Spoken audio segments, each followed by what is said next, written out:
Más tarde o más temprano, todos los seres humanos experimentan tormentas en sus vidas. Este mismo momento, hay gente enfrentando tormentas, pesares, lágrimas, temores, desilusiones y problemas. ¿Está usted en una tormenta? Permítame decirle algo. Dios necesariamente no le sacará de esa tormenta, pero escúcheme, Dios le dará paz en medio de su tormenta. Eso es lo que la palabra de Dios enseña. Por favor, tome la palabra de Dios y busque Juan, capítulo 6. En unos momentos vamos a empezar a leer en el versículo 16. Vamos a estar hablando un poco de los problemas, pesares, dolores, desilusiones, lo que llamaríamos las tormentas de la vida. Por ejemplo, vamos al doctor y recibimos un mal diagnóstico. Una carta que esperábamos ansiosamente nos trae muy malas noticias. No sabemos qué nos dirán en la próxima llamada telefónica, y así por el estilo.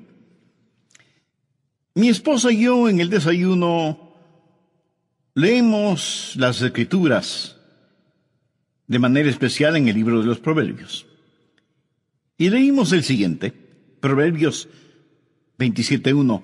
No te jactes del día de mañana, porque no sabes qué dará de sí el día. Amigo, ninguno de nosotros sabemos qué traerá la próxima noticia que nos llegue. Sea buena o mala, sencillamente no sabemos. Hay tormentas que vienen a nosotros. Bien, el Señor aquí realizaba su ministerio en Galilea, estaba con sus discípulos y se encontraban en una tormenta. Y leeremos al respecto y luego vamos a aprender algunas lecciones maravillosas de cómo usted puede encontrar paz en medio de su tormenta, porque todos tenemos tormentas. Empecemos en el versículo 16 de Juan capítulo 6. Al anochecer descendieron sus discípulos al mar, y entrando en una barca iban cruzando el mar hacia Capernaum. Estaba ya oscuro, y Jesús no había venido a ellos. Y se levantaba en el mar un gran viento que soplaba. Cuando habían remado como 25 o 30 estadios, vieron a Jesús que andaba sobre el mar y se acercaba a la barca, y tuvieron miedo. Mas él les dijo: Yo soy, no temáis. Por favor, subraye esa última frase, no temáis. ¿Sabe? Unas 365 veces en la Biblia, una por cada día del año, Dios nos ha dicho que no tengamos miedo. De una u otra manera, Él dijo, no tengan miedo o no temáis. 365 veces, Él nos dice que no temamos. El diablo es el ministro siniestro del miedo, pero nuestro Señor nos dice que no temamos. Ahora recuerde, los discípulos estaban en medio de una tormenta y Él les dice, yo soy, no temáis. Ellos entonces con gusto le recibieron en la barca, la cual llegó enseguida a la tierra donde iban. En nuestras jornadas a Israel, he ido a Israel muchas veces, lo que más disfruto, lo más deleitable, es sentarme al crepúsculo a la orilla del mar de Galilea. Casi es hipnotizante, es como un sueño. ¡Qué tranquilidad! Usted casi se intoxica con la belleza del paisaje al ponerse el sol en el mar de Galilea, en las alturas de Golán. Y al otro lado del mar, desde Tiberias, donde todo se pone color rosado. Usted se sienta allí, escuchando los pájaros que anidan en los árboles. Creo que el mar de Galilea es uno de los cuerpos de agua más bellos sobre la tierra. Los rabinos antiguos decían que después que Dios creó todos los otros mares, entonces Él creó el de Galilea, solo para Él. Bien, pongamos el trasfondo para este pasaje de la Escritura. Ha sido un hermoso día. Jesús ha estado con sus discípulos enseñándoles y había realizado el milagro de alimentar a más de 5,000 personas. Los discípulos no solo estaban llenos de alimento físico, sino que también estaban llenos de éxito, de conocimiento, de confianza. Había sido un estupendo día, y la noche era hermosa. Tal vez como la noche que describí hace algunos minutos, cuando uno se sienta satisfecho a contemplar la luna, luciendo como una gardenia en la solapa de la noche.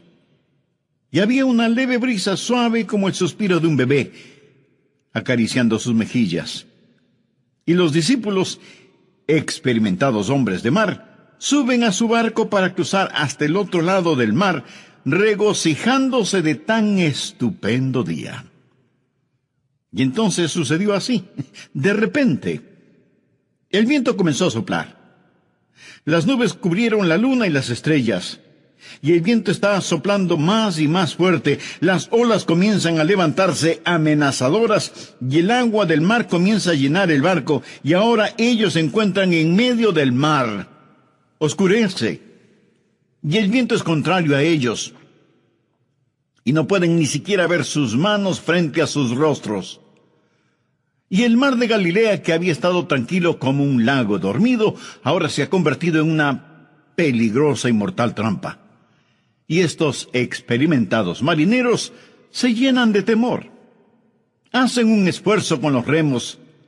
Están ya muy lejos de la playa como para nadar. Las olas rugen y ellos están seguros que van a naufragar.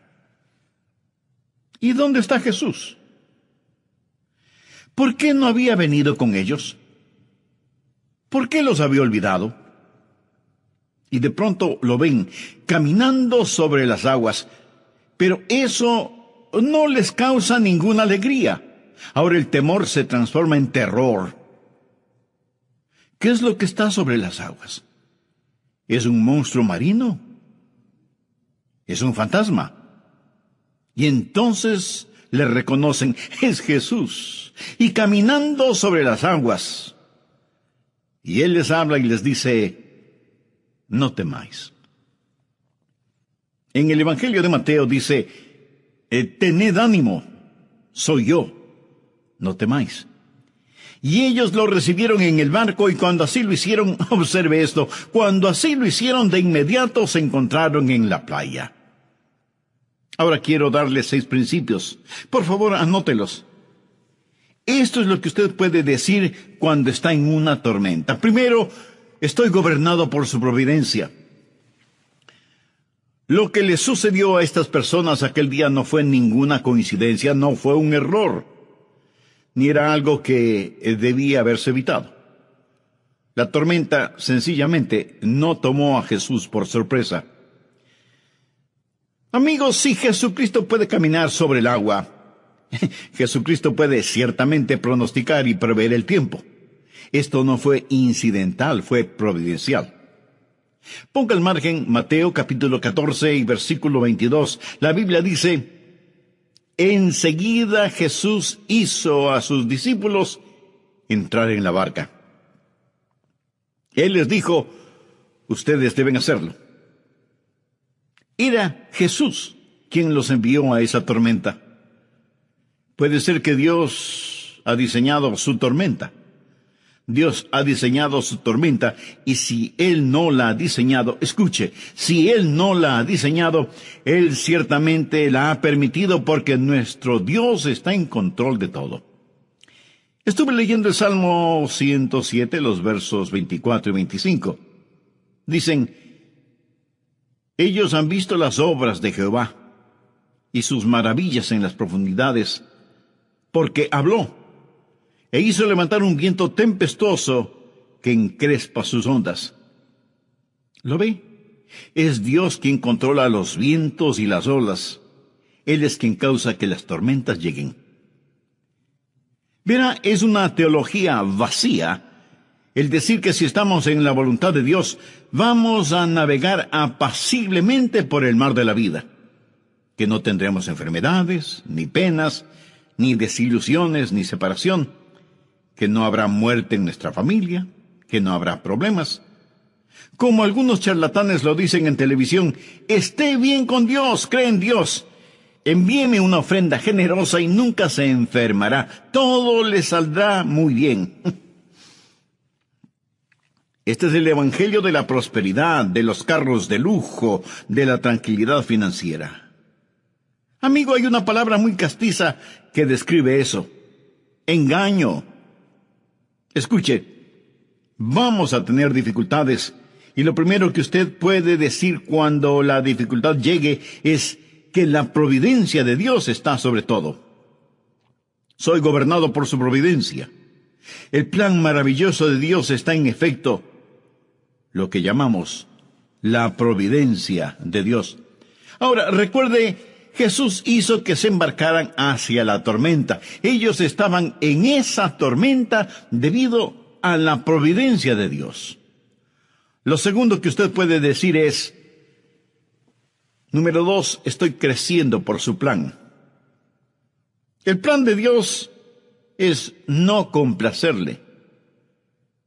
El plan de Dios es ensancharle. Ponga en su margen Salmo 4, versículo 1. Cuando estaba en angustia, tú me hiciste ensanchar. ¿Lo escuchó? Cuando estaba en angustia, tú me hiciste ensanchar. Quiero hacer una pregunta a aquellos de ustedes que han estado por algún tiempo en tribulaciones. ¿Cuándo ha crecido más? ¿Cuando todo estaba bien y navegaba calmadamente? ¿O cuando llegó la tormenta? ¿No creció usted más en la tormenta, en el dolor, cuando estaba aferrado a Cristo y tenía que clamarle? En la Biblia hay las tormentas que corrigen y tormentas que perfeccionan. De hecho, Jonás, quien pasó la noche en un colchón acuático, estaba en una de estas tormentas correctoras. Es decir, él estaba en ella porque estaba fuera de la voluntad de Dios. Él huía de Dios. Y Dios envió una tormenta correctora. Mas hay también tormentas que perfeccionan. Estos discípulos no estaban fuera de la voluntad de Dios. Entonces, ¿por qué estaban en una tormenta? Porque, escuche bien, se vieron en una tormenta porque estaban en la voluntad de Dios. Fue Jesús, nos relata Mateo, quien les hizo entrar en la barca. Estaban en esta tormenta porque obedecían a Jesús. Bien, ¿por qué Jesús querría que ellos estuvieran en una tormenta? Porque Él quería que ellos crecieran. A menudo he compartido estas palabras. Desconozco el autor. Dice, caminé 1 milla con el placer, charlamos todo el camino, pero no me dejó más sabio con todo lo que tenía que decir. Caminé 1 milla con el sufrimiento. Ni una palabra dijo. Pero las cosas que aprendí del sufrimiento, cuando el sufrimiento caminó conmigo. ¿No es eso cierto? Cuando estaba en angustia, tú me hiciste ensanchar. Y alguien dijo que la fe es como un rollo de fotografías. Se revela en la oscuridad. Es cuando aprendemos a confiar en el Señor. Estaba leyendo sobre los israelitas cuando iban hacia la tierra prometida, hacia la tierra de Canaán. Y en la tierra de Canaán había algunos gigantes, hijos de Anac, poseídos por el demonio. Y cuando los 2 espías de Israel fueron a explorar la tierra, al regresar 10 de ellos dijeron, no podemos conquistar esta tierra, aunque es una tierra de leche y miel, maíz, vino y aceite, granadas, higos y uvas, y tiene montes y valles, está habitada por gigantes y no podremos conquistarla. Pero 2 de los espías dijeron algo diferente. Busque en el libro de Números, Antiguo Testamento, capítulo 14, versículo 9. Por tanto, no seáis rebeldes contra Jehová, ni temáis al pueblo de esta tierra. Ahora, escuche lo siguiente. Porque nosotros los comeremos como pan. Su amparo se ha apartado de ellos, y con nosotros está Jehová, no los temáis. En otras palabras, ellos dijeron, miren, conquistar a esta gente será fácil, será como comer pan, no debemos tenerles miedo. ¿Para qué comemos pan? Pues para tener fortaleza. Crecemos comiendo pan. Es el pan el que nos da energía. Es el pan el sustento de la vida. ¿Qué es lo que Dios les estaba diciendo? Estas cosas que parecen serán su problema, serán su alimento. Amigo, usted crece cuando se alimenta de estos problemas. Verá, lo que nuestro Señor buscaba no eran debiluchos como discípulos. Él quería que crecieran y permitió que estuvieran en una tormenta para ensancharlos. Recuerde que usted es gobernado por su providencia cuando está en una tormenta. Él gobierna sobre todo. Y usted está creciendo por su plan. Y es en la tormenta que usted va a crecer y llegar a ser más y más como el Señor Jesucristo. Usted dirá, pastor, ¿no poseo lo que se requiere para crecer cuando estoy en una tormenta? Correcto, no lo posee. Por eso veamos el siguiente punto, número 3. Estoy favorecido por sus oraciones. Por favor, mire el versículo 17. Y entrando en una barca iban cruzando el mar hacia Capernaum. Estaba ya oscuro y Jesús no había venido a ellos. Ellos se preguntaban, ¿dónde está Jesús? Ya había oscurecido y él no ha venido. ¿Por qué él no había venido? Bien, él hacía otra cosa. ¿Qué es lo que estaba haciendo? Él oraba. Él estaba en la cima de la montaña orando. Anote al margen Mateo 14, porque esta historia es relatada de diversas formas en los diferentes evangelios, y la Biblia dice en el versículo 23, despedida la multitud, subió al monte a orar aparte. Escuche, no piense que Él le desampara solo porque no puede verlo cuando está en la tormenta. Él quizás no estará con usted en forma corporal, pero Él está muy consciente de usted. Amo esa canción que dice, así como sus ojos miran al gorrión, sé que Él me mira. Permítame darle otro versículo tomado de los otros evangelios. Anótelo, por favor. Marcos capítulo 6, empezando en el versículo 47. Y al venir la noche, la barca estaba en medio del mar, y él solo en tierra. Ahora preste atención a lo siguiente. Y viéndoles remar con gran fatiga, quiere decir que él los estaba observando. ¿Sabía usted que él lo ve a usted ahora mismo? Usted dirá, él no sabe dónde estoy. Él no está al tanto de mis dificultades. ¿Por qué está él tan lejos? ¿Por qué estoy yo en la tormenta y él en la orilla? Amigo, él está allí orando por usted. Él se apartó a un monte para orar. Él está allí en el monte mirando hacia abajo. Él ve a través de la oscuridad. Ellos no podían verle, mas él sí. ¿Y qué estaba haciendo? Él estaba orando. Desea un pensamiento bendito. Permítame compartirlo. Usted está en la lista de oración de Jesús. Usted está en la lista de oración de Jesús. No hay nada más consolador para mí que alguien me diga que está orando por mí. Hace algún tiempo fui a recibir a una persona en el aeropuerto. Yo no estaba ni siquiera seguro de que él supiera mi nombre. Él es un estupendo maestro bíblico, y cuando me vio, me abrazó y me dijo, Adrián, oré por ti esta mañana. Un poco sorprendido yo le dije, eso es maravilloso. Y él añadió, Adrián, yo oro por ti cada mañana, todos los días. ¿Sabe? Eso me conmovió profundamente. Hay billones de personas en esta tierra, hay gente por la que nunca nadie ha orado. Si usted está en la lista de oración de alguien, usted es muy bendecido. Y le puedo asegurar que usted está en la lista de oración de Jesús.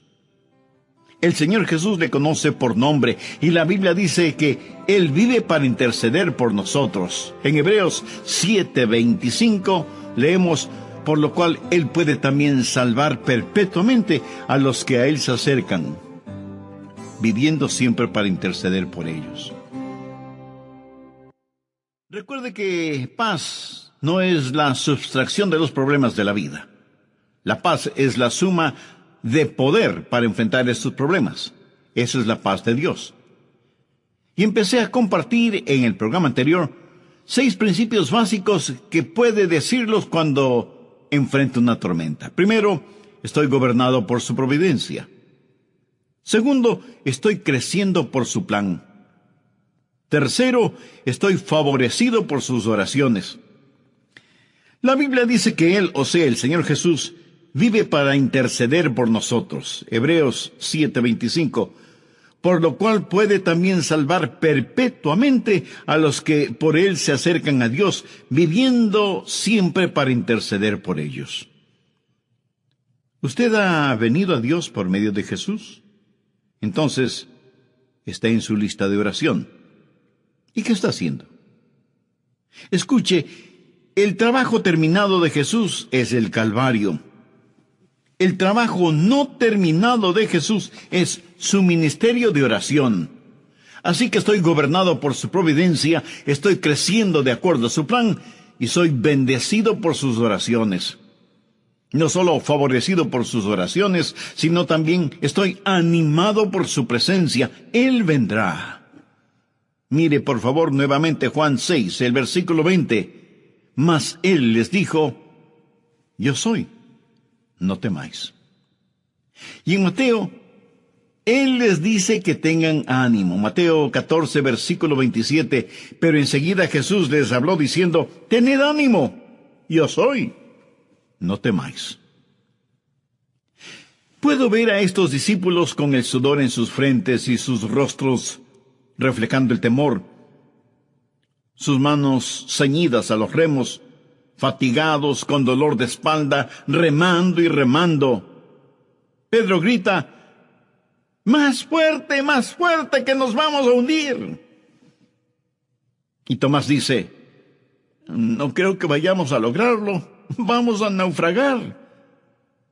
Y entonces ellos ven a Jesús. Le pregunto, ¿por qué Cristo no llegó antes? ¿Por qué esperó? Sabía que Él se esperó allí por mucho tiempo. Si usted lee la historia, se dará cuenta que ellos estuvieron en alta mar durante varias agonizantes horas.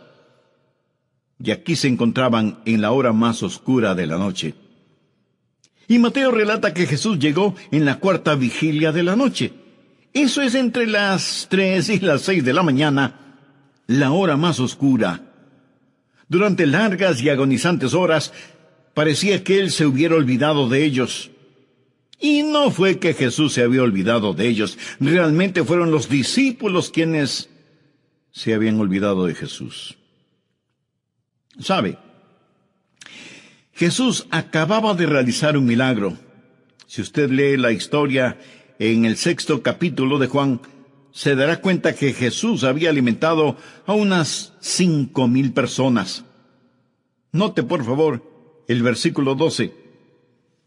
Y cuando se hubieran saciado, dijo a sus discípulos, recoged los pedazos que sobran para que no se pierda nada. Recogieron pues, y llenaron 12 cestas de pedazos.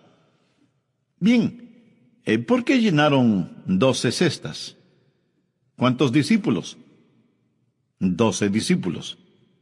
Bien, Él les dijo, ahora recojan todo, recojan los pedazos que sobraron. Cada discípulo tenía una cesta de pan al lado de sus pies. En esa barca hay unas cestas de pan. Él acababa de llevar a cabo un milagro y ahora ahí están ellos llenos de temor. Y pensaban, ¿por qué Jesús se ha olvidado de nosotros? Ellos se habían olvidado de Jesús. Ellos se olvidaron de lo que Jesús había hecho. ¿Acaso no tendemos a hacer eso? Es decir, ¿cuántas veces nuestro Señor nos ha liberado, realizando milagros para nosotros, pero nosotros nos hemos olvidado de Él? Lo que ellos debieron haber hecho era, recuerde, lo que Pablo enseñó en 1 Tesalonicenses capítulo 5, verso 18. Dad gracias en todo, porque esta es la voluntad de Dios para con vosotros en Cristo Jesús. Pero nuestro Señor esperó. ¿Por qué esperó? Bueno, su espera, su retraso antes de llegar a ellos, fue estratégico y deliberado. Por favor, anote este versículo, Isaías capítulo 30, versículo 18. Por tanto, Jehová esperará para tener piedad de vosotros. ¿No es este versículo estupendo?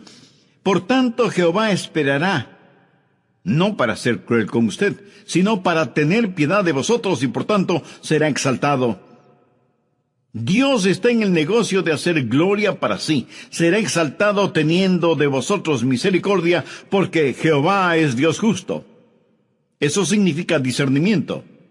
Él no solo sabe lo que usted quiere, Él sabe lo que usted necesita. Y entonces dice, bienaventurados todos los que confían en Él. Dios espera. Usted necesita esperar. Y sabe lo que Dios espera.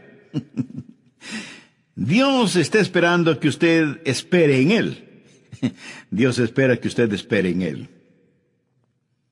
¿Alguna vez ha pensado en la deliberada tardanza del Señor? Estuve leyendo el capítulo 11 de Juan, que relata la muerte de Lázaro. María y Marta, que amaban a Jesús, y sabían que Jesús también amaba a Lázaro, mandaron a buscar a Jesús, que entonces estaba en Betania. Y le dijeron, Señor, aquel a quien tú amas está enfermo. La Biblia dice que Jesús se quedó 2 días más en el lugar donde estaba. 2 días más, antes de que él hiciera alguna cosa. Aún antes de empezar a caminar hacia la casa de sus amigos. Ahora, suponga que usted recibe un mensaje que alguien de su familia inmediata, está enfermo o enferma, y usted dice, bueno, creo que me quedaré aquí un par de días más. Eso sería poco menos que cruel e inhumano, ¿no le parece? Usted diría de inmediato. Pero Jesús esperó 2 días, y cuando llegó, ya habían pasado 4 días. Y Jesús dijo, me alegro de que Lázaro esté muerto. Algunos de ustedes dirán, pero pastor, ¿qué es lo que está diciendo? Escuche con atención. Eso es lo que Jesús dijo, no con sus palabras, sino con sus acciones. Porque Jesús sabía lo que iba a hacer, iba a resucitar a Lázaro. Ahora, suponga que Jesús hubiera venido inmediatamente y hubiera sanado a Lázaro. Y él pudo haberle hecho así, pero no lo hizo. ¿Sabe por qué? Porque si hubiera sanado a Lázaro, algunos hubieran dicho que Lázaro de todas maneras se hubiera sanado. O, ¿cómo saber si en realidad Jesús lo sanó? Pero ellos no tuvieron ninguna explicación frente al milagro de la resurrección de Lázaro. Jesús tuvo un plan.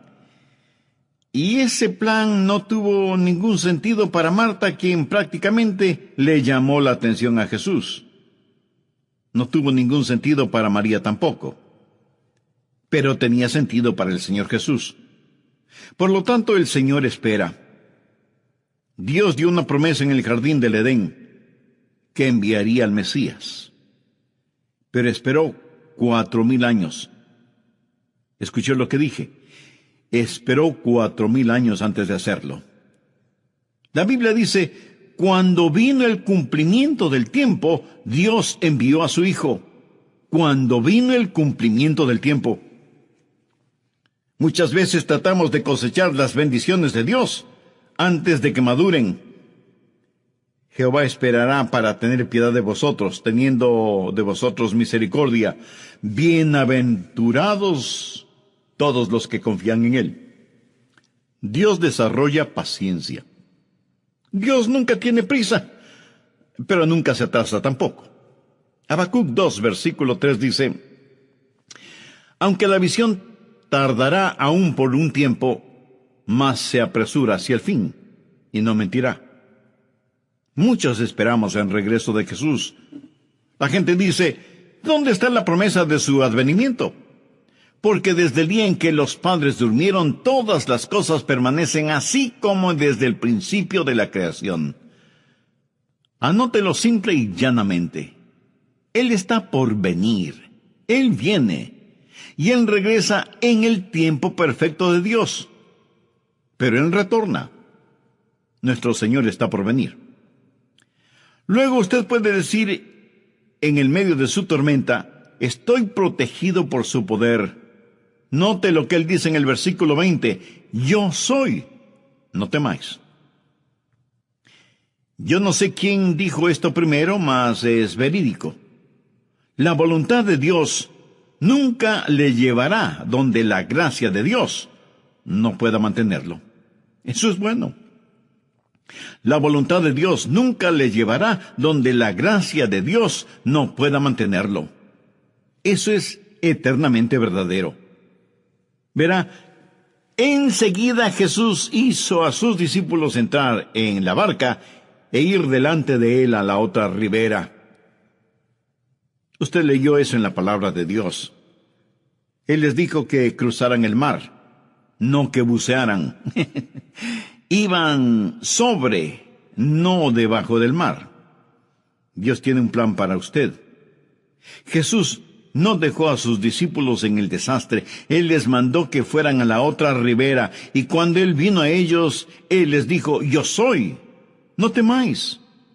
Yo soy, no temáis. Cuando Jesús usa las palabras, yo soy, ¿qué quiere decir con ese yo soy? Bien, el versículo 20 dice yo soy. ¿Lo ve? En el griego literalmente dice yo soy. Y es lo que leemos en la Reina Valera, literalmente, yo soy. Y yo soy es el sagrado nombre para la deidad. Significa Él es omnipotente, el eterno. Lo que afirma es, yo soy el que soy. Soy el gran yo soy. Yo existía aún cuando este mar ni siquiera era un vapor, este mar de Galilea. Yo soy el gran yo soy. Piense al respecto.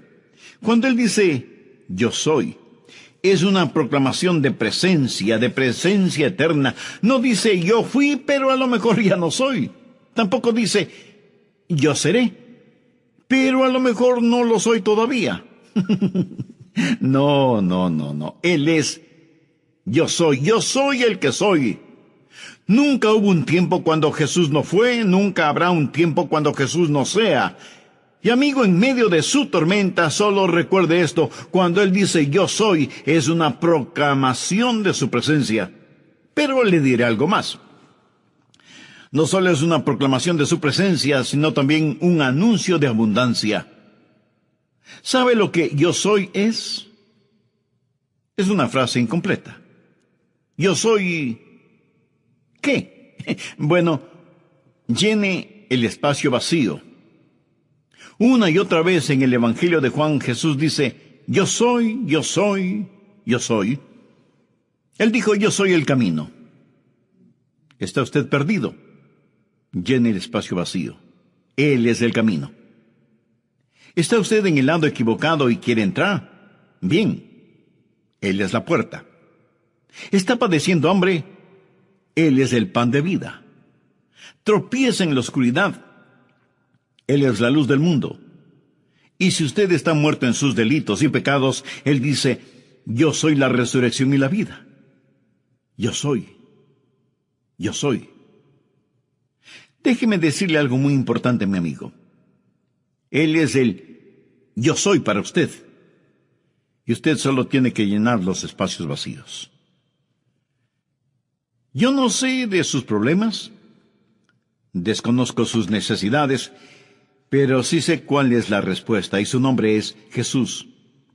Jesús es todo lo que este mundo necesita hoy. Y mi consejo para usted en medio de la tormenta es que vea a Jesús, el gran yo soy, y lo vea caminando sobre el agua, puesto que lo que parecía iba a estar por encima de su cabeza, ya estaba bajo sus pies, estaba bajo sus pies. Y usted está sentado en las alturas con Él. Y no puede ahogarse con su cabeza fuera del agua. Usted está sentado en las alturas con el Señor Jesucristo. Él es el gran yo soy y puede anotarlo. Está protegido por su poder. Y el último punto. Usted puede decir, estoy siendo guiado por su propósito. Mire el versículo 21. Ellos entonces con gusto le recibieron en la barca, la cual llegó enseguida a la tierra a donde iban. Dios no les había prometido navegar calmadamente, mas sí les había prometido un desembarque seguro. Llegaron enseguida a la tierra a donde iban. Verá, su destino ya está determinado. Tiempo y espacio no son ningún impedimento para el Señor Jesucristo. Él los llevará a la orilla. Ellos pasaban por tribulación, pero Jesús dijo, en el mundo tendréis tribulación, pero confiad, yo he vencido al mundo. ¿Lo ve? Esa tormenta sencillamente representa al mundo. ¿Dónde está Jesús? Jesús ha vencido al mundo. Eso es lo que le está diciendo. Amigo, hagamos otra aplicación para concluir. El barómetro espiritual está bajando. Y todos los que podemos leer las señales de los tiempos, sabemos que se está formando una tormenta, se está formando una tempestad. En ocasiones,